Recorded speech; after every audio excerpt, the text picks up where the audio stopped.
Beleza? Boa noite aos que puderam estar aqui com a gente hoje. O professor hoje vai falar um pouquinho sobre o segundo sistema que a gente conversou lá na nossa primeira aula de histologia, né? Para a gente, antes da gente começar o assunto oficialmente, a gente tem que lembrar um pouquinho do que se trata essa parte da nossa disciplina agora, né? A gente está estudando um pouquinho de histologia. O que é isso? Histologia é o estudo dos tecidos. Tá? A gente falou que o nosso organismo ele é bem complexo. Nosso organismo ele tem muitas estruturas, mas todas as coisas que existem no organismo, então o professor está falando de órgãos, de sistema, né? Ele é composto de 4 tecidos básicos, certo? A gente está falando de 4, como, por exemplo, o tecido epitelial, que a gente conversou na última aula. Depois disso veio o tecido nervoso, assunto da aula de hoje, e também o tecido muscular e o tecido conjuntivo. Esses 4 tecidos, eles são os tecidos fundamentais que a gente tem no nosso organismo. O que a gente quer dizer com isso? Todos os órgãos que você tem, eles nada mais são do que uma combinação de quantidades desses tecidos diferentes. Tá? Uma analogia que a gente pode fazer é o seguinte: quando você vai fazer uma receita, por exemplo, muitas receitas diferentes, elas são feitas com as mesmas matérias, com os mesmos ingredientes. Por exemplo, se você parar para pensar, uma receita, o que você pode fazer com leite, com ovos e com farinha? Tem muita coisa que você pode fazer com esses 3 ingredientes, desde comida salgada, comida doce, muita coisa.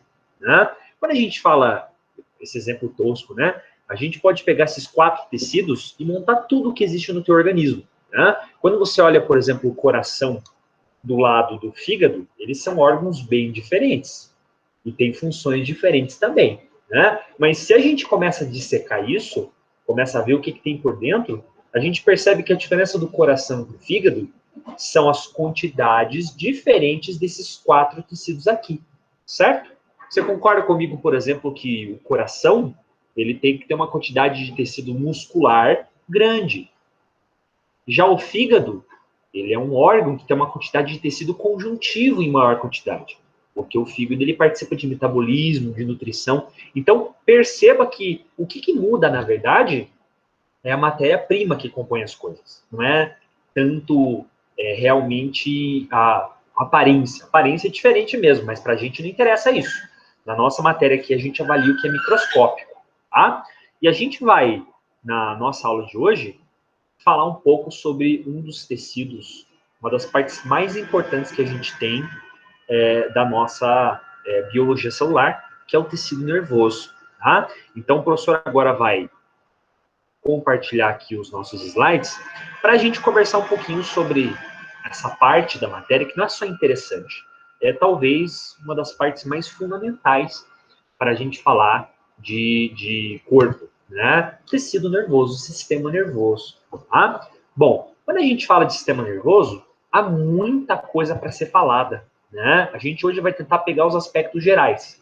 Antes da gente começar a nossa aula de fato, só para o professor relembrar um pouco para vocês aqui, né? A gente falou que no nosso organismo, esse slide está mostrando para a gente os 4 tipos de tecido que existem no nosso corpo. Tecido conjuntivo, algo que vai ser falado ainda. Tecido epitelial, algo que já foi tratado na aula passada. A estrutura responsável por revestir as superfícies internas e externas da nossa estrutura, do nosso organismo. Né? A gente também tem o tecido muscular, e hoje a aula vai tratar sobre o tecido nervoso. Tá? Nossa, professor, há muito tempo eu já ouço falar de tecido nervoso, né? De cérebro. Todo mundo aqui que está nessa live sabe da importância do sistema nervoso para a gente. Isso não é uma novidade. Qual que é o papel do cérebro? Né? Todo mundo sabe que o cérebro é importante para a tua vida. Tá? A gente só tem que entender um pouquinho por que o cérebro é importante para a sua vida. Tá? Quando a gente analisa o nosso corpo, o nosso organismo, a gente tem que analisar ele de um ponto de vista científico. Tá? Muitas pessoas que estudam o sistema nervoso, eles gostam de pensar no cérebro como se fosse um computador. Né? Existe até aquele cientista bastante famoso, que é o Miguel Nicoleles. O Miguel Nicoleles é um brasileiro, um cientista brasileiro, é um dos neurocientistas mais importantes do mundo. Para quem não lembra quem ele é, talvez você lembre na Copa de 2014 que a gente teve aquele jogo que tinha... Oi? Tem uma aluna querendo entrar. Tá bom. Show. Beleza.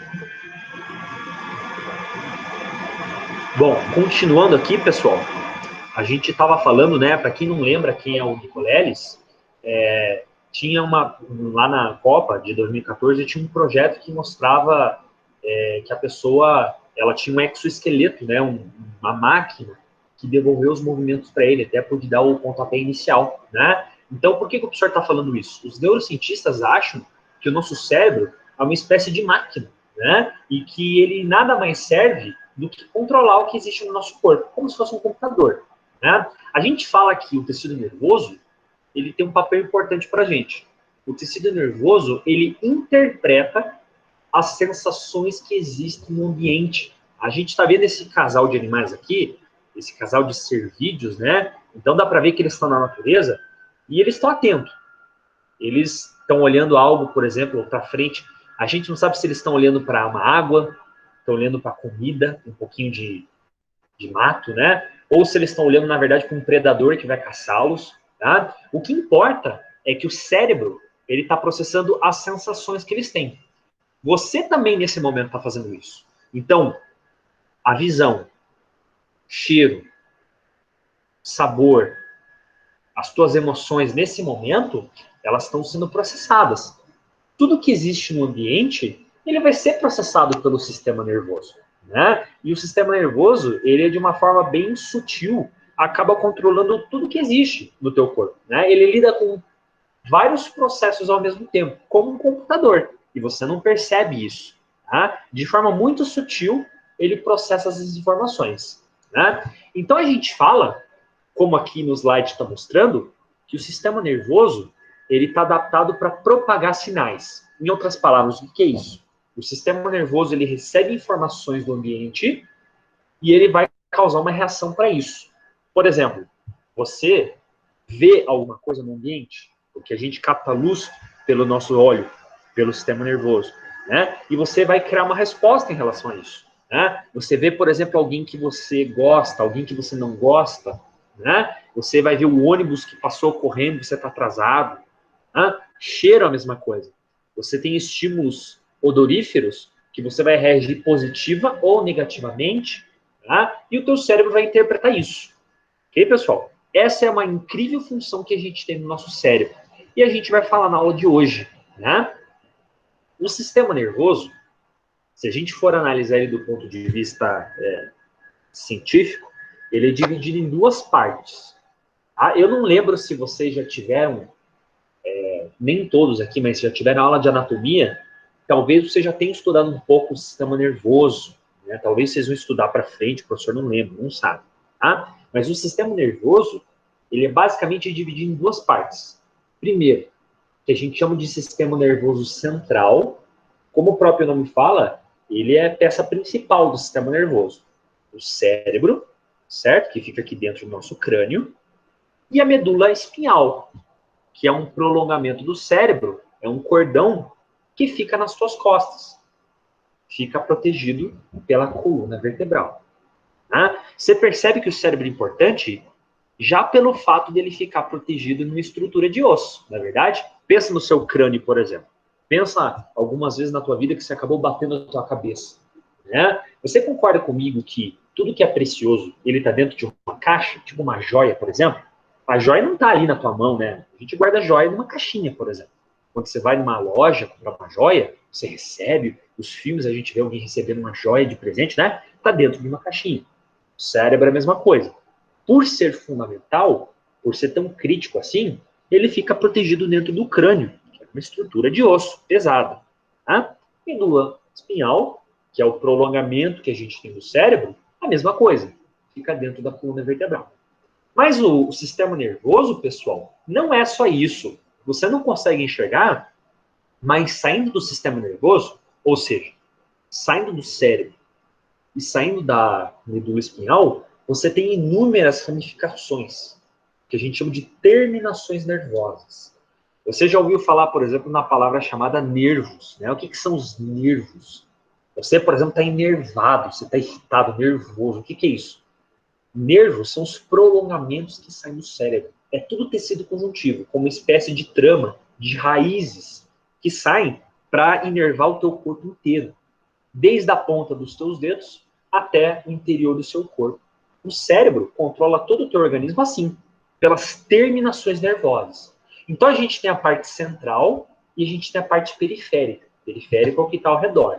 Tá? A gente pode ver nessa ilustração aqui, ó, esse ser humano, ele está em vermelho mostrando para a gente o sistema nervoso central. Ou seja, ele está mostrando para a gente o cérebro. Tá? O cérebro é essa estrutura, essa massa que a gente tem, rica em tecido nervoso, é o tema da aula de hoje, né? E a gente também tem uma longa terminação nervosa, essa aqui que está correndo pela coluna da pessoa. Isso aqui é a medula espinhal. Tá? O tecido nervoso, então, ele é um tecido especializado em receber informações do ambiente e transmitir uma resposta, transmitir impulsos elétricos, basicamente isso. Além do sistema nervoso central, nós também temos aqui o que a gente está vendo nesse outro ser humano, que é o sistema nervoso periférico. Você pode observar o sistema nervoso periférico, a gente tem esses inúmeros prolongamentos aqui em amarelo, só que são as terminações nervosas que saem do cérebro humano e saem também na medula espinhal. Você pode perceber que essas terminações, ó, estão caminhando aqui pelos membros, estão caminhando pelo abdômen, pelo quadril, né? Todo centímetro do seu corpo, ele é inervado.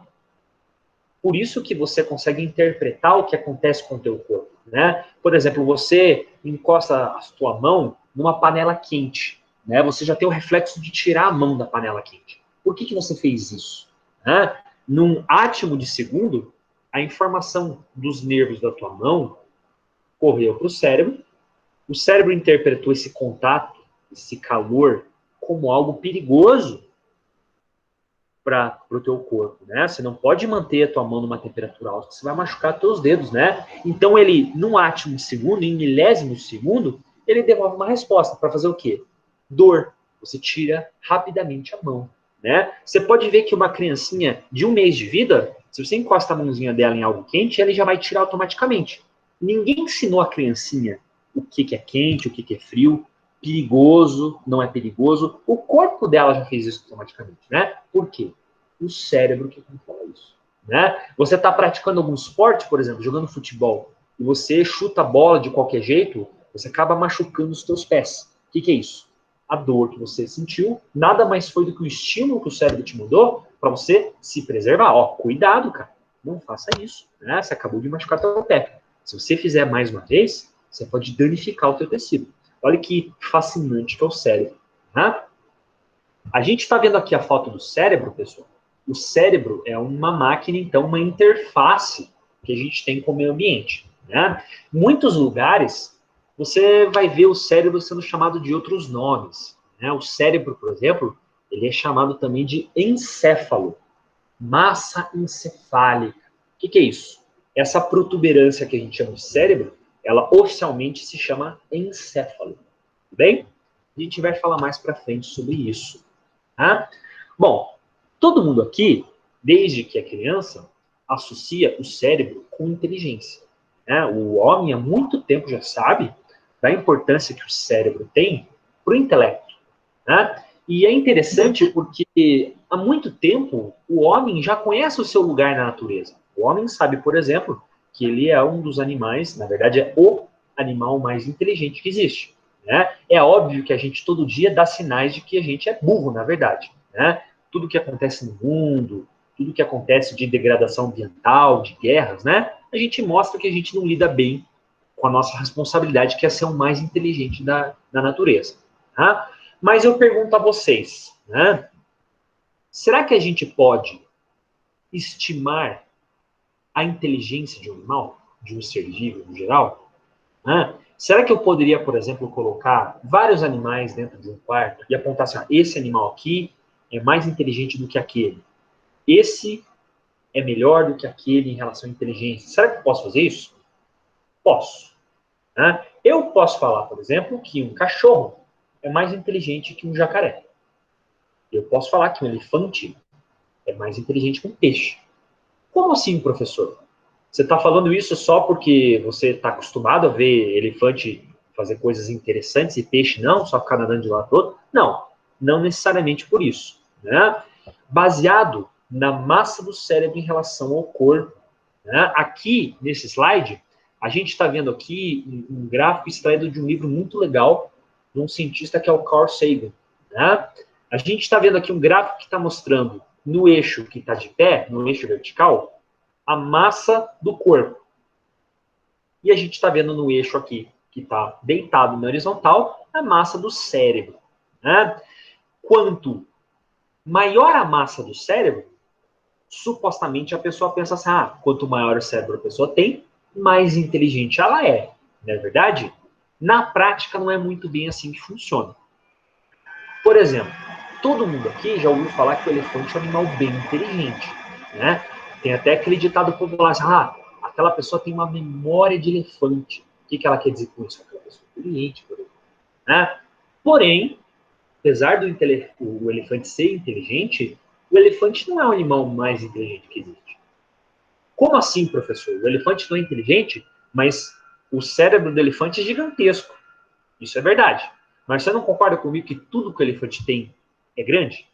O fígado do elefante é grande, o intestino do elefante é grande, o dente do elefante, tudo do elefante é grande. Até o cérebro. Tá? A gente mede a inteligência do animal pela proporção entre o corpo e o cérebro. Ou seja, quanto maior o cérebro em relação ao seu corpo, maior a inteligência de um ser vivo.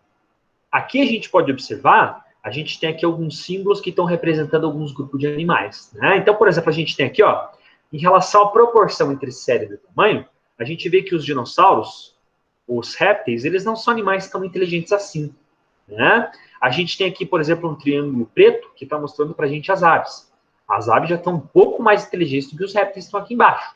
Os mamíferos, por sua vez, estão aqui, são mais inteligentes ainda. Porém, os primatas, quem são os primatas? Estão aqui, Os primatas representados, inclusive, pelo homem, são os animais mais inteligentes que nós temos na natureza. O que o professor quer dizer com isso? Nós não temos o maior cérebro, o cérebro mais pesado. Para o tamanho do nosso corpo, nós temos um cérebro gigante. É isso que a gente quer dizer. Você entendeu? É óbvio que o elefante tem um cérebro mais pesado que o meu. Mas para o tamanho do meu corpo, o meu cérebro é maior. Você entende? Se a gente for comparar proporção entre tamanho do corpo e tamanho do cérebro, os 3 animais mais inteligentes que existem na escala são ser humano, junto com os primatas, né? Então estou falando de chimpanzé, orangotango. Em segundo lugar, as baleias. E em terceiro lugar, os golfinhos. Talvez você já tenha ouvido falar de histórias, né? Como as baleias, os golfinhos conseguem se comunicar, vivem em grupo, salvam pessoas surfistas, por exemplo, que estão em perigo, né? Isso mostra a inteligência desses animais. Né? Os primatas eu nem preciso falar. Né? Todo mundo aqui já deve ter visto vídeos de chimpanzé, macacos, por exemplo, que têm um comportamento muito interessante, quase humano. Não é verdade? É assim que a gente estima inteligência. Né? E agora eu pergunto para vocês, algo que talvez seja polêmico, né? Mas cada vez, cientificamente, está sendo cada vez mais comprovado que isso é verdade. Né? Será que eu posso falar que um ser humano é mais inteligente do que o outro? Cada vez mais está sendo provado que isso não é verdade. Eu não posso, por exemplo, pegar 2 seres humanos e classificar eles de acordo com a inteligência. Esse cara é mais inteligente que aquele. Né? Por quê? A gente está percebendo isso, depois de muita pesquisa, que existem pessoas com mais aptidões do que outras. Existem pessoas com propensões a ter um determinado tipo de talento, um tipo de habilidade, mas a gente não necessariamente pode dizer que uma pessoa é mais inteligente do que outra. Né? A gente pode hoje falar, por exemplo, em metabolismos e aptidões diferentes, mas está sendo comprovado que, para ser humano, não tem muito como a gente diferenciar inteligências. Professor?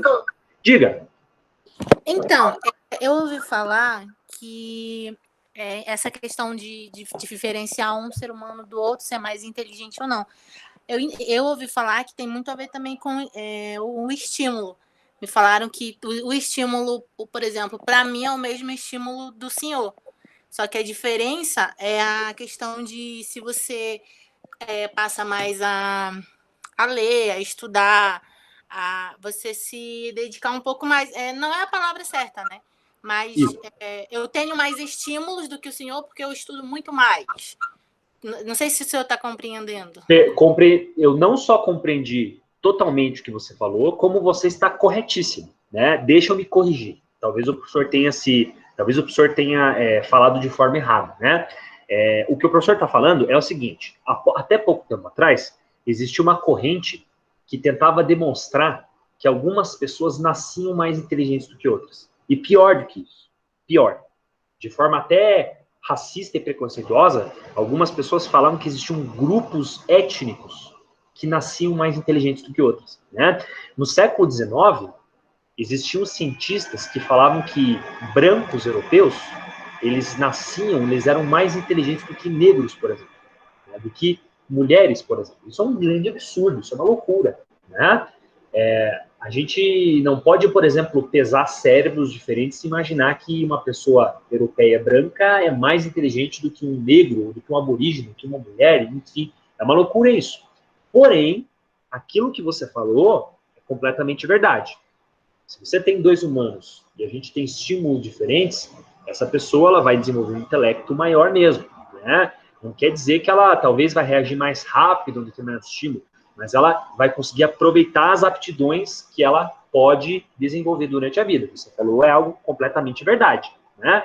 Por exemplo, doenças degenerativas do cérebro. Todo mundo aqui já ouviu falar de Alzheimer, né? Outras doenças neurodegenerativas, né? Uma das recomendações para você não desenvolver essas doenças neurodegenerativas, como por exemplo Alzheimer, é você se dedicar intelectualmente a tua vida inteira a uma atividade. Então, leitura, né? Aprender um idioma, praticar exercícios físicos de formas bem desafiadoras para estimular o cérebro, praticar jogos, enfim, tudo isso é bem complexo. E você tem razão. A gente desenvolve nosso intelecto dessa forma, né? Agora, a gente não pode pegar por massa encefálica pura e julgar só, fulano é mais inteligente que o ciclano porque ele nasceu com o cérebro mais pesado. Isso não existe. Isso existia bastante no passado, isso, né? Mas hoje, cientificamente, está comprovado que não é verdade. Acho que ficou mais claro agora, né? Ficou sim, professor. Mas o que você falou é certíssimo, né? Existem atividades que eles estimulam o intelecto, sim, com certeza, tá? Pode falar. Só uma dúvida, aquela questão do QI, tem alguma coisa relacionada a isso ou não? Ou nada a ver? Não, tem a ver, sim e não. Tem a ver com o que está falando e tem a ver com o que o professor está falando. O que a gente quer dizer com isso? O teste do QI, hoje, é um teste absolutamente pseudocientífico. O que a gente quer dizer com isso?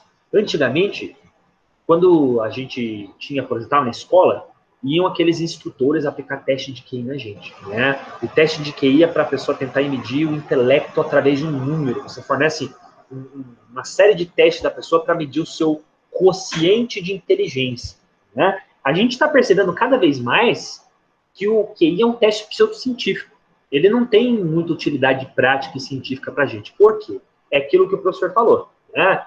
É incrível como a gente percebe que existem pessoas que elas nascem com aptidões diferentes, né? Eu não estou tentando falar aqui um papo fofinho, que todo mundo tenta, você tem que se descobrir. Não é isso, né? Existem pessoas que nascem com aptidões diferentes, mas a gente não pode falar que existem pessoas que nascem com um intelecto maior do que outras. São coisas diferentes, né? Vou dar um exemplo aqui para ficar mais claro, né? O jogador Pelé, famoso jogador. Pelé, todo mundo sabe que ele é um talento no futebol, né? Hoje a gente está vendo que o Pelé, ele desenvolveu aptidões cognitivas de coordenação motora, coordenação física, melhores do que uma pessoa, por exemplo, comum, do que o professor Bruno, por exemplo, né? Outras pessoas vão desenvolver outros tipos de cognição. Mas esse teste do QI que a gente recebe quando a gente está lá na, sei lá, primeira série, segunda série, é uma série de sequências de exercícios que foram padronizados e eles não conseguem analisar de fato o intelectual de uma pessoa, né? Por isso que antigamente o QI, o teste do QI era sempre aplicado nas escolas, né? E hoje a gente está caindo mais em desuso, porque a gente percebe na prática que não tem muito valor, né? Para eu citar para vocês, né? O Einstein, ele foi um dos alunos que teve um dos testes de QI menos significativos na aula. No entanto, é um dos maiores gênios que a gente tem na humanidade. Você percebe? Existem pessoas que tiveram um teste de QI altíssimo e não tiveram contribuições pífias, insignificantes para a humanidade. Então, você percebe a diferença entre as coisas, né? Você não pode pegar um número e classificar uma pessoa através desse número. Tudo bem? Beleza, professor. Obrigada. Beleza. Aproveitar aqui o espaço para algumas pessoas quererem entrar aqui, né? Opa, acho que já conseguimos aqui, beleza? Algumas pessoas colocaram, né? Agora está tudo em cima aí, né? Bom, continuando então, pessoal. Olha só, a gente está então falando do sistema nervoso, né? E a gente não pode agora demorar para falar sobre a unidade fundamental do sistema nervoso. O sistema nervoso é feito de tecido nervoso, mas mais importante que isso, o tecido nervoso, ele é feito de um tipo muito importante de célula, são os neurônios. Todo mundo aqui já ouviu falar de neurônio, né? Até a gente brinca, uma pessoa inteligente, cheia de neurônio, uma pessoa burra tem pouco neurônio, né? Piada, brincadeira, etc. Isso não é tão longe da verdade. O neurônio, essa associação do neurônio com inteligência, é fundamental. Por quê? O nosso cérebro é constituído quase que inteiramente por neurônio, né? E olha que interessante o neurônio aqui, né, pessoal? Você pode ver que todas as células que a gente mostrou até agora, o neurônio, ele tem a forma mais estranha de célula, né? Ele é uma célula que evoluiu para ter o quê? Capacidade de transmissão de eletricidade. O senhor não falou que o cérebro é uma interface, uma máquina que comunica o meio ambiente com o corpo? Você precisa, então, de uma fibra óptica, de um cabo para fazer isso, tipo a tua internet, né? O neurônio vai ser essa comunicação. Tá? Você pode perceber aqui que o neurônio ele é feito de um corpo de célula, ou seja, aqui a gente tem a estrutura geral da célula, núcleo, as organelas aqui dentro, membrana plasmática, né? Isso aqui é chamado de corpo celular. Mas você percebe o seguinte, olha os prolongamentos que o neurônio tem.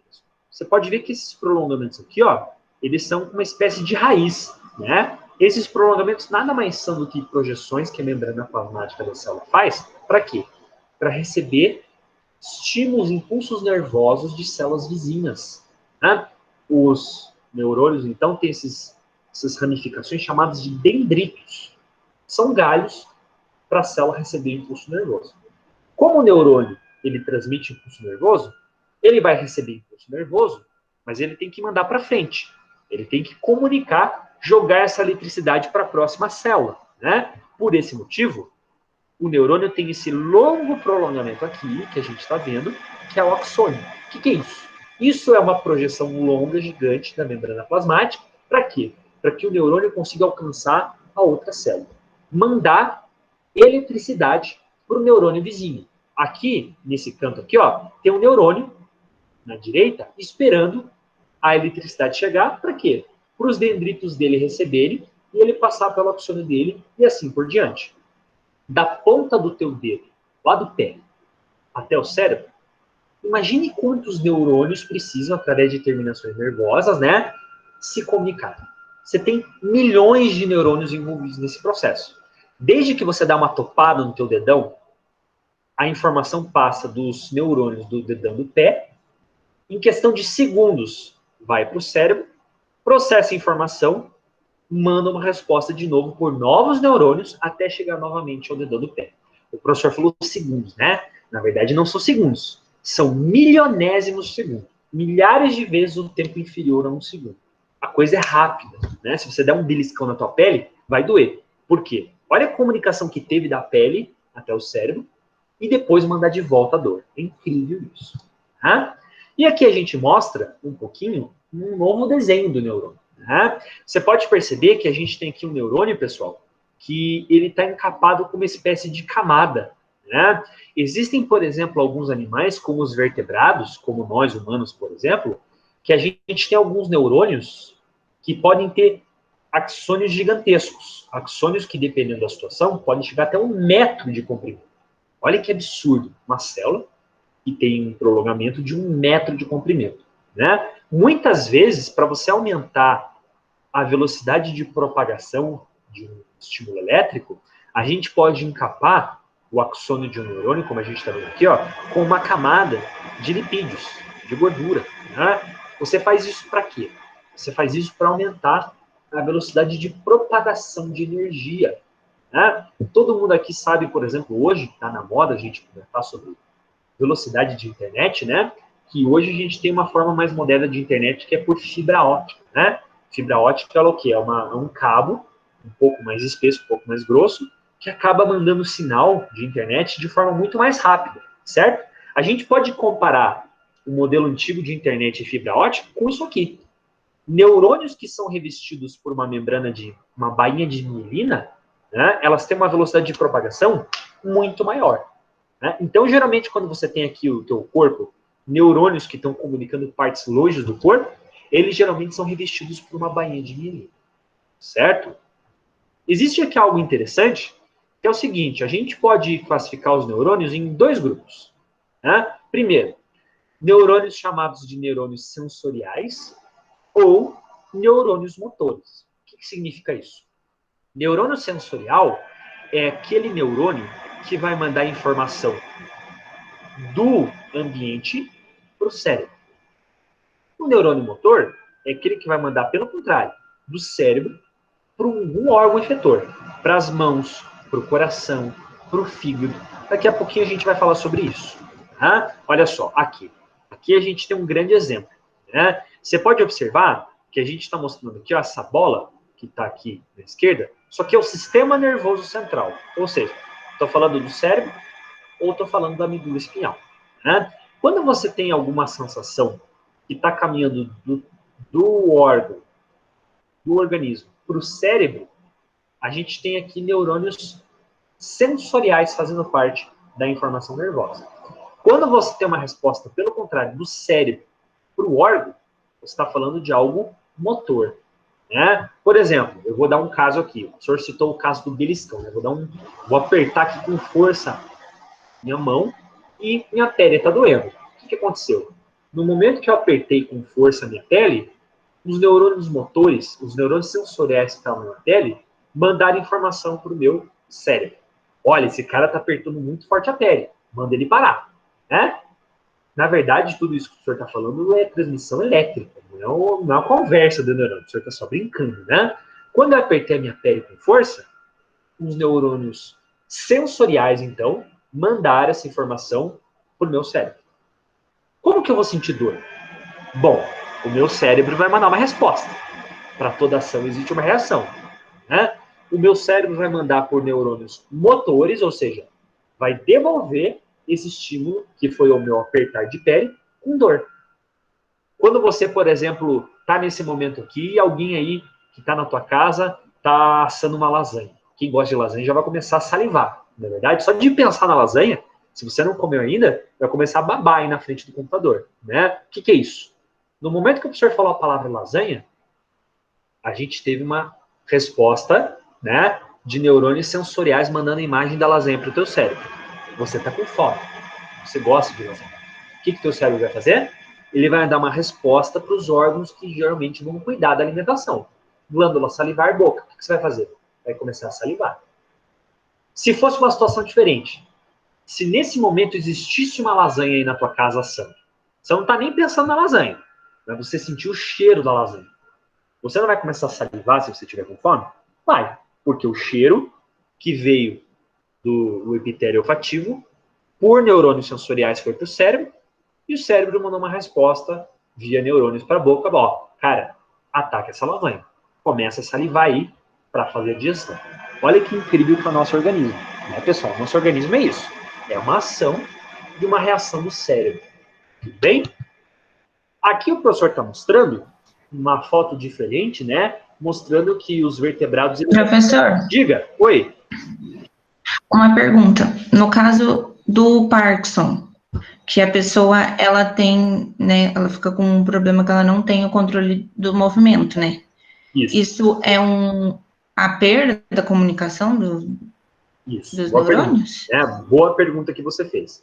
Olha só, nosso cérebro, a gente tem, daqui a pouquinho a gente vai ver que cada região do nosso cérebro ele se especializou para funções distintas, funções diferentes, né? Uma das regiões que é afetada na doença de Parkinson é uma das regiões do cérebro que é responsável pelo controle motor de membros, por exemplo, controle muscular, né? Inicia-se no que a gente chama de região nuclear, uma degeneração daquela região do cérebro. É uma região dos neurônios do cérebro que é responsável, então, por controle motor, né? Então, a pessoa, por sua vez, ela começa a ter perda de movimentos voluntários, né? No Alzheimer também pode haver uma situação parecida assim. Tudo depende da região do cérebro que é afetada, né? Por exemplo, a gente pode citar um caso aqui. As pessoas, por exemplo, que andam de moto, elas podem, infelizmente, é muito grave, sofrer um acidente a qualquer momento. Moto é um pouco perigoso, né? Se você não está usando capacete, mais perigoso ainda. Todo mundo aqui já deve ter ouvido falar de casos de pessoas que se acidentaram e um acidente que a pessoa, por exemplo, acabou tendo uma fratura, uma lesão cerebral, um acidente que a pessoa perdeu até parte da massa encefálica, né? Você pode perceber que a pessoa pode ter sequelas intelectuais, por exemplo, perda de movimento de braço. O que é isso? Ela deve ter lesionado alguma região do cérebro que tinha o controle de uma parte do organismo. Controle dos membros, das mãos, das pernas, né? Controle, por exemplo, dos pulmões. A pessoa tem dificuldade respiratória, precisa de prótese, precisa de equipamentos de ventilação mecânica, enfim, muitas coisas, né? Tudo depende da região do cérebro que é lesionada, certo? Existem relatos, por exemplo, impressionantes de um livro que o professor leu, né? De neurologia, o Duelo dos Neurocirurgiões, o nome do livro, né? Dependendo da região que a pessoa lesiona, a pessoa ela vai se esquecer, por exemplo, de parentes, mas ela vai se lembrar, por exemplo, de vizinhos. Ela vai ter amnésia para alguns tipos de situação, mas não vai ter amnésia para outros tipos. A pessoa, ela não, uma lesão, por exemplo, na região do cérebro, vai fazer com que a pessoa pare de enxergar vermelho, comece a enxergar só azul e rosa, ou a pessoa sinta só um tipo de cheiro. A pessoa passa a sentir todo o gosto de comida doce. Você dá para ela uma comida com 1 quilo de sal, a pessoa sente aquilo como doce. Olha que incrível é o nosso cérebro, né? Dependendo da região do cérebro que você lesiona, você vai ter uma manifestação, uma resposta do cérebro. Incrível isso, né? Eu não estou fugindo da tua pergunta, é basicamente isso, né? Uma região específica na doença de Parkinson que faz com que a pessoa desenvolva esses sinais. Perca o controle específico de um movimento, coordenação motora, por exemplo, né? Tremedeira, que é característica, basicamente isso. Ok? Então, seria igual as pessoas falam que pode ter ligação genética. É errado falar isso, professor? Não é errado, né? Quando a gente fala de doença neurodegenerativa, que é o caso do Parkinson, do Alzheimer, né? Existem muitas causas. Genética é uma importante causa, tá? Mas é aquele papo que a gente já conversou aqui em sala de aula, eu me lembro que a gente falou do câncer, né? Existem genes para você ter câncer nos pulmões, certo? Existe gene para você ter diabetes. Não é só porque você tem gene para ter Parkinson que é certo que você está lacrado que você vai ter Parkinson. Não. Muitas coisas entram nesse jogo, né? O estímulo ambiental, nutrição, hábitos de vida que você teve, né? Muita coisa entra em jogo para acabar, no final das contas, desencadeando a doença. Você entende? Entendi. Obrigado, professor. Imagina. Aqui a gente está vendo, pessoal, então, um nervo, né? Basicamente um revestimento que a gente está mostrando aqui vários bastonetezinhos que são os axônios, que são aquelas prolongações que a gente tem, né? Dos neurônios. Você pode observar aqui que aqui é como se a gente tivesse um cabo de energia, um cabo de fio elétrico, né? A gente tem aqui, dentro de um nervo, vários axônios que foram encapados com uma camada de lipídio, que é a bainha de mielina que o professor falou, né? Para que isso aqui serve? Isso aqui serve para quê? Para você aumentar a velocidade de propagação. Tudo bem? Aqui a gente está mostrando novamente uma outra imagem, né? Mostrando aqui o axônio dentro dessa bainha de mielina. Isso aqui serve para quê? Para aumentar, então, essa velocidade de comunicação. Bem? Bom, o professor estava falando até agora que o seu cérebro, o tecido nervoso, ele é constituído principalmente de neurônios. verdade? O neurônio é o principal tipo de célula que você encontra no cérebro. Não é a única, mas é uma das principais. Tá? Tudo bem, professor, mas você falou que o neurônio ele se comunica por eletricidade com outro neurônio, certo? Então o neurônio propaga energia para outro. Tudo bem, mas como que vai acontecer a comunicação entre eles? Né? Como que passa essa eletricidade de um neurônio para outro? Aqui a gente mostra no seguinte, pessoal. Um neurônio, então aqui ó, eu tenho a terminação de um neurônio e aqui na direita está começando outro neurônio. Eu tenho o axônio, que é aquele cabo longo, e ele vai terminar naquela terminação que fica na célula de um próximo neurônio, uma célula vizinha, né? Uma energia elétrica, ela vai ser transformada em energia química nesse espaço aqui, ó, nessa fenda, nesse espacinho que eu tenho entre duas células vizinhas. Esse espaço aqui se chama sinapse. Eu acho que alguns de vocês já devem ter ouvido falar esse nome, sinapse, certo, pessoal? O que é sinapse? Sinapse vai ser a comunicação química entre dois neurônios. A informação elétrica ela precisa ser transformada em informação química dentro da sinapse para continuar viajando dentro da célula. Né? Isso aqui que o professor está mostrando para vocês, não é para você decorar isso aqui. Né? O professor está mostrando para vocês só para vocês já iniciarem um pouquinho o estudo do sistema nervoso. Né? Aqui o professor vai mostrar um videozinho mostrando como é que funciona um pouquinho essa comunicação para a célula. Né? A gente tem aqui um cérebro, a gente fez um zoom, né? Mostrando para a gente aqui, olha só, a informação elétrica está viajando dentro de um axônio. Né? O neurônio está propagando esses estímulos. Né? Cada vez que isso acontece, essa energia elétrica ela está usando minerais, íons, né? Para conseguir gerar e conduzir essa energia química. Olha só, olha como o impulso elétrico viaja de um neurônio para o outro. Vai chegar um momento que essa informação nervosa vai chegar aqui no finalzinho, que é a terminação nervosa, o espaço entre dois neurônios. Esse espaço que está mostrando aqui agora é a sinapse. Ó. A energia elétrica chega na fenda, no espaço entre dois neurônios, e vai transformar isso em energia química. São essas bolinhas em azul que a gente está passando para o próximo neurônio. Quando atravessar a substância química, ou seja, o neurotransmissor, para o outro neurônio, a gente tem novamente a propagação do estímulo nervoso, certo? A sinapse é um espaço muito importante, porque é esse espaço que vai, então, impulsionar bastante nossa eletricidade nervosa, certo?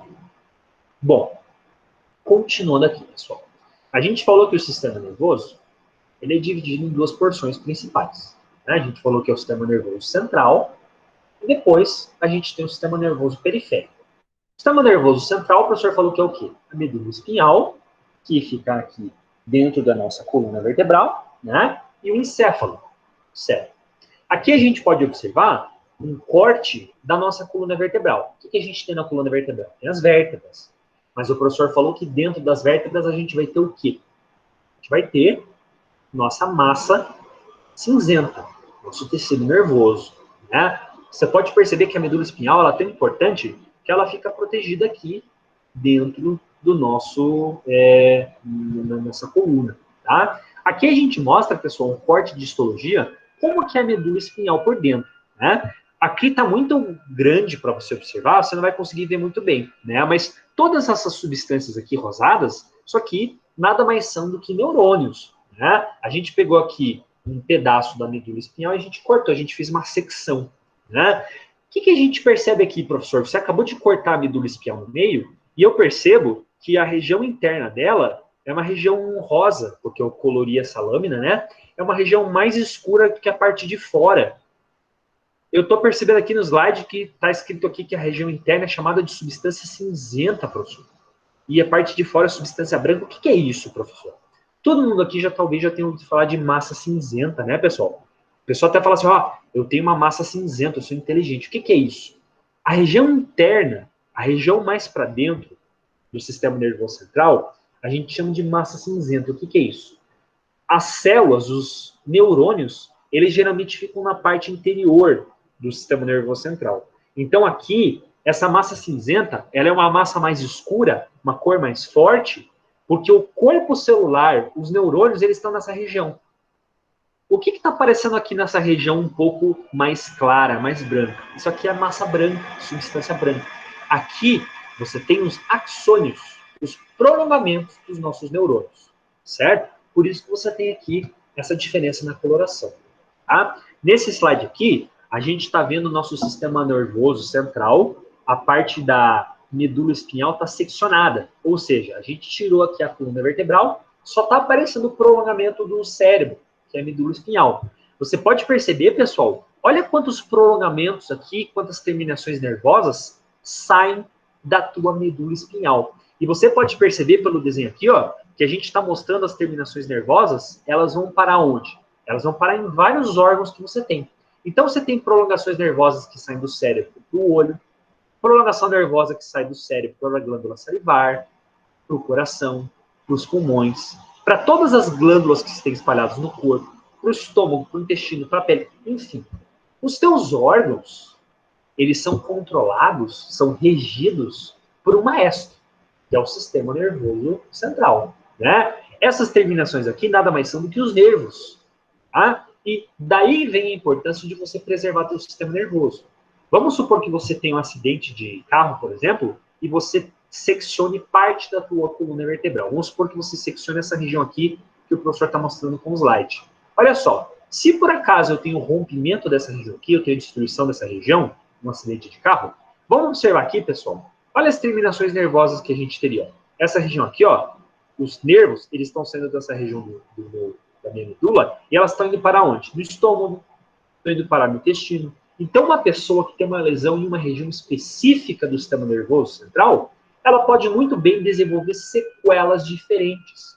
Problemas nos olhos, como broncocegueira, problema no estômago, problema no coração. Tudo depende da região que eu destruir, da região que eu seccionar. Por isso que a gente falou que o sistema nervoso ele é protegido através de uma estrutura óssea. Daí vem a importância de eu proteger meu sistema nervoso.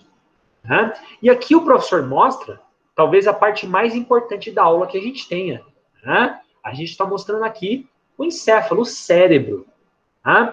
O cérebro, ele está sendo aqui mostrado de forma colorida para a gente entender que o cérebro, na verdade, ele pode ser descrito, ele pode ser classificado em várias regiões diferentes. Uhum. O cérebro, está escrito aqui no nosso slide, que ele mudou drasticamente ao longo da evolução. De lá para cá, o cérebro ele aumentou de tamanho. Os peixes evoluíram, o cérebro aumentou de tamanho para os répteis, por sua vez aumentou de tamanho para os mamíferos e para as aves, e humanos possuem maior volume cerebral. Ok? Bom, aqui vocês percebem no nosso slide que o cérebro ele está dividido em muitas regiões diferentes. Né? Não faz parte da nossa disciplina ficar decorando nome de regiões do cérebro. Prometo para vocês que isso não vai cair em prova. Nome de regiões diferentes do cérebro.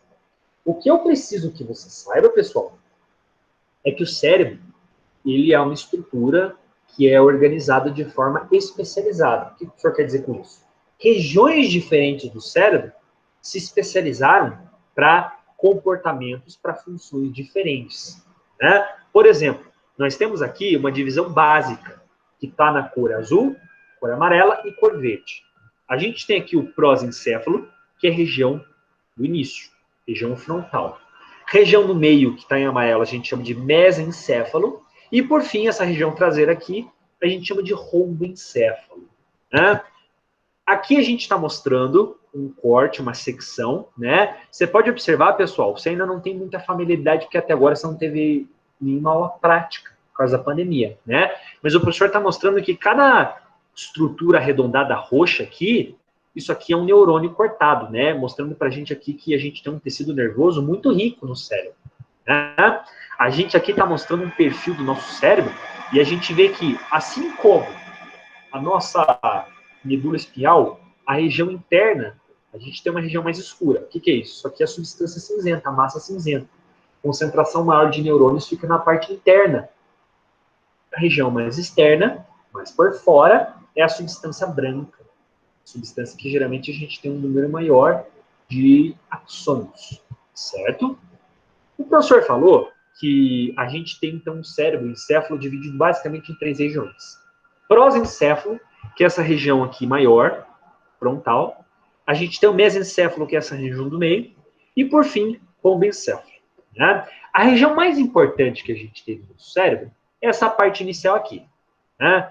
O prosencéfalo, ele geralmente é a região relacionada à intelectualidade, à coordenação, ao planejamento, né? À cognição.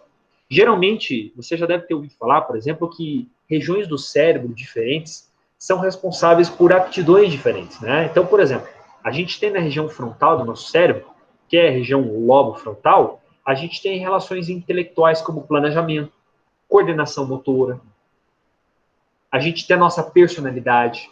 Na região um pouco mais para trás, que é a região temporal, a gente tem associação com música, com desenho, associação geométrica, padrão de espaço por tempo, né? Perceba como o cérebro acaba sendo um processador bem complexo, né, pessoal? A gente, por exemplo, ó, algumas regiões do nosso prosencéfalo, ela tem relação, por exemplo, com um lugar de aprendizado e de memória. A gente tem o hipocampo, que é uma região que fica aqui, na região mais central, que realmente guarda as memórias que você tem. Todos nós temos, por exemplo, memórias que nos marcam pela vida inteira. Algum dia, alguma experiência legal que você teve, ou alguma experiência ruim que você teve, e que te marcou para o resto da vida. Essas informações, elas são mandadas, então, para uma região chamada hipocampo, né? A gente tem uma outra região, por exemplo, que é o sistema límbico.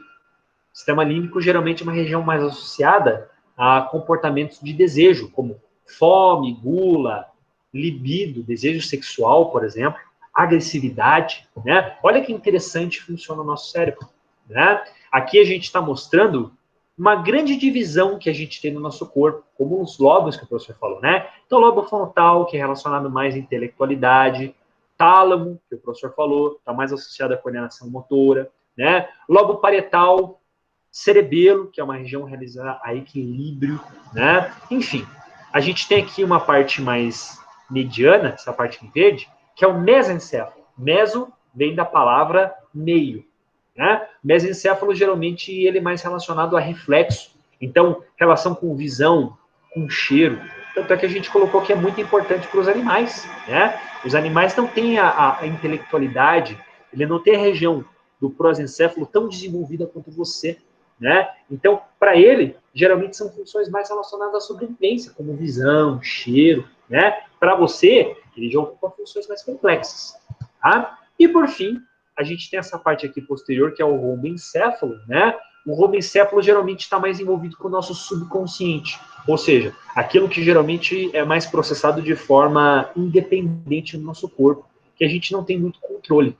Também funcionamento de órgãos.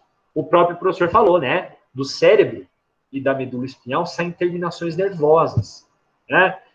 Como que você controla o batimento cardíaco? Como que você controla o funcionamento do teu fígado? Não é você que está pensando assim, ó, fígado funcione, né? Intestino faça digestão da comida. Não é você que tem controle disso. Isso é um controle independente da tua consciência, né? Quem faz essa função é o rombencéfalo, essa região aqui de trás. Ele que mantém os teus órgãos funcionando de forma rotineira, de forma cotidiana. Que bom, né, pessoal?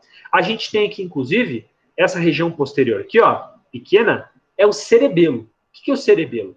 É a região neurônios que você tem no teu cérebro relacionados à postura, ao equilíbrio.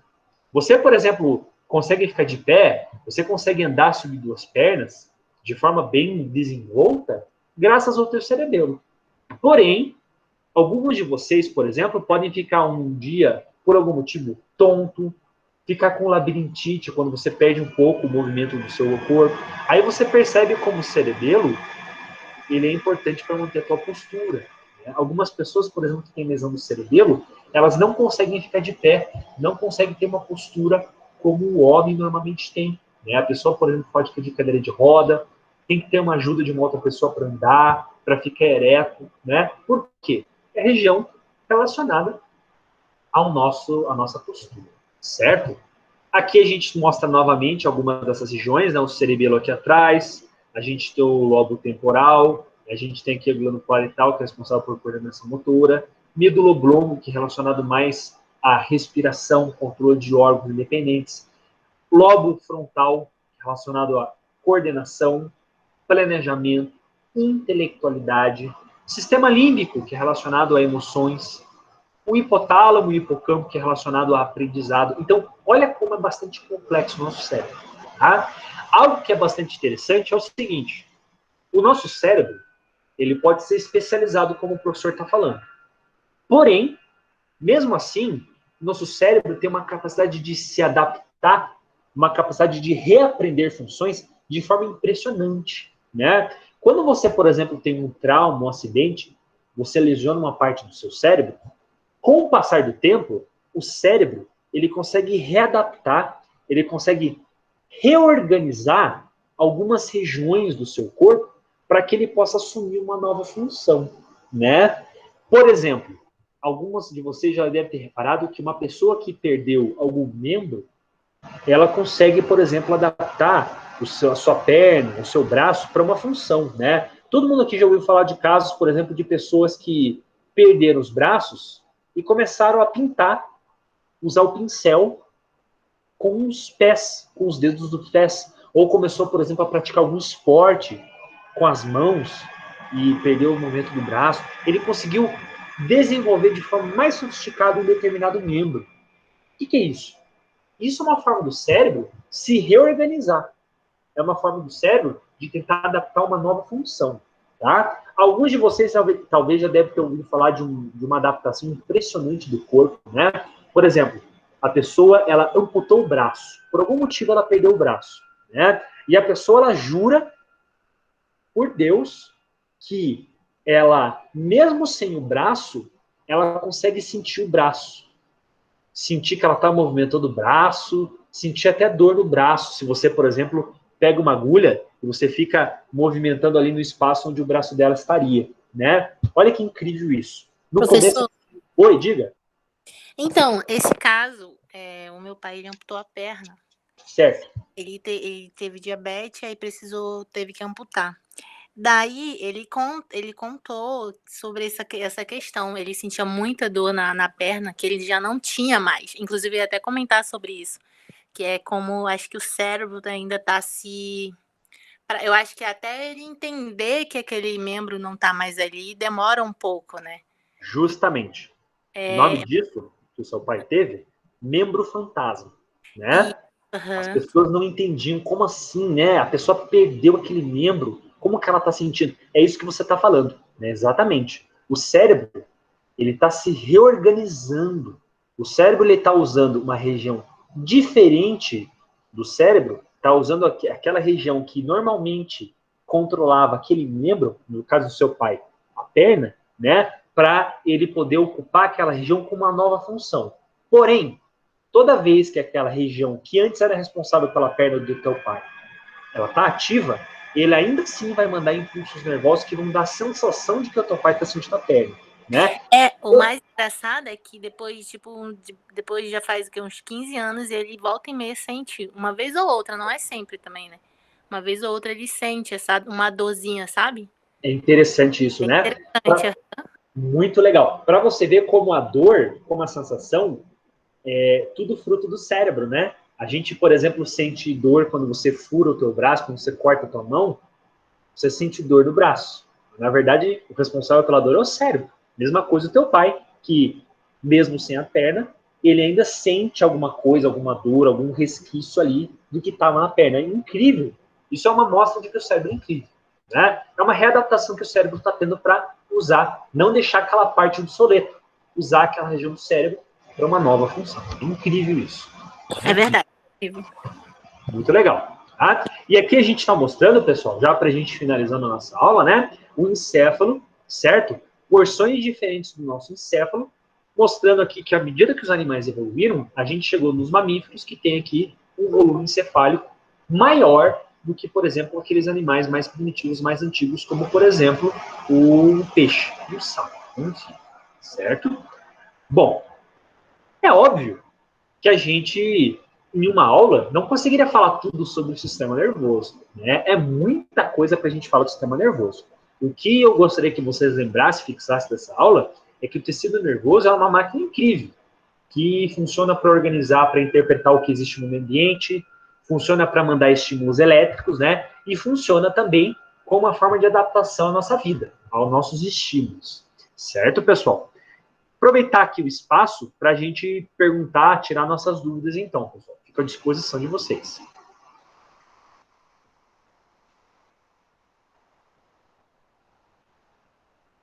Beleza, então. Todo mundo tá tranquilo? Legal, né? Então, assim, se a gente não tiver mais dúvida, desejo, então, a vocês uma ótima semana, certo? Respondo a questão de frequência que o professor colocou para você ganhar a tua presença, né? E a gente se encontra na próxima terça-feira para mais uma aula. Beleza, pessoal? Professor, só uma dúvida. Diga, pode falar. Na próxima aula, vai ser esse mesmo assunto ou um outro tecido?